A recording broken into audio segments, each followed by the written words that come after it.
ஜன திரட்சி ராஜாவின் மகிமை, ராஜாக்குரிய மகிமை அவன் ஜன திரட்சியாக இருக்கிறது தான். அல்லையா? அப்போ எனக்கு அந்த வாஞ்சை வேண்டும், அந்த தரிசனம் வேண்டும். வாஞ்சை தான் தரிசனமாக உருவெடுக்குது. எனக்கு எழுப்புதல் வேண்டும். 40 நாள் பேசிக்கிறோம், சும்மா இல்லை.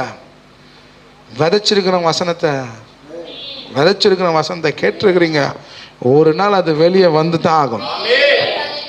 எழும்பி இருக்கணும். இங்கே கண்ணையனா இருக்கான்னு ஜெபிச்சுக்கிறோம், தினந்தோறும் எழுப்புதலுக்காக ஜெபிக்கிறோம். பலவானை கட்டி இருக்கணும், நிச்சயமாக விதைச்சிருக்கிறோம், வாஞ்சியோடு செய்திருக்கிறோம், விருப்பத்தோடு செஞ்சுருக்கிறோம். அதை கர்த்தர் செய்வார்.